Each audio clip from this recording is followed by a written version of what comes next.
you for watching Fox 4 News at 6. I'm Patrick Nolan. 3 months after getting busted for cocaine, Southwest Florida Republican Congressman Trey Radel is resigning. Radel, who represents all of Lee County and part of Collier County in the House of Representatives, stepping down from the job you elected him to do just 14 months ago. His 2-year term was up at the end of this year. The congressman writing a letter to his fellow Republican House Speaker John Boehner saying, in part, "It has been an honor to serve my neighbors, friends, and family of Florida's 19th congressional district, regardless of some of the personal struggles in 2013. This year has already been tremendously positive as I focus on my health, family, and faith. Unfortunately, some of my struggles had serious consequences, which I have dealt with those issues on a personal level. It is my belief that professionally I cannot fully and effectively serve as United States representative to the place I love and call home, Southwest Florida."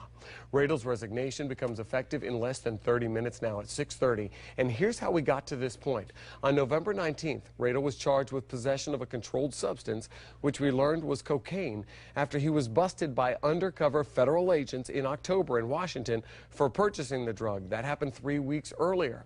The next day, Radel pleaded guilty in court, receiving a year of probation before flying back to Southwest Florida, issuing a dramatic apology to his constituents in a press conference. The day after that, on November 21st, Radel checked into a rehabilitation clinic in Naples to receive treatment for what he calls alcoholism. A month later, on December 19th, Radel left that rehab, vowing to remain in office. Radel returned to work in Washington, D.C. on January 7th, facing a media onslaught on Capitol Hill, and he agreed to a one-on-one interview with Fox 4 in which we asked Radel to respond to calls for him to step down, and he vowed to finish out that 2-year term at the time. Now, less than 3 weeks later, Radel submitting his resignation in that letter to the Speaker of the House, John Boehner. Radel also sending letters to Florida Governor Rick Scott and Florida Secretary of State Ken Dentzner to inform them of his decision to step down from this congressional position. Radel is now doing what the Republican Party chairman called on him to do months ago. This is what Governor Scott told us back in November. Look, Trey's going through a tough time. My prayers and my wife's prayers are with his family. I agree with the party chairman, but we have to hold all of our elected officials to the highest standards. In addition to the governor, who's a fellow Republican of Radel's, the chairman of the Lee and Collier County Republican parties have also been calling on him to resign.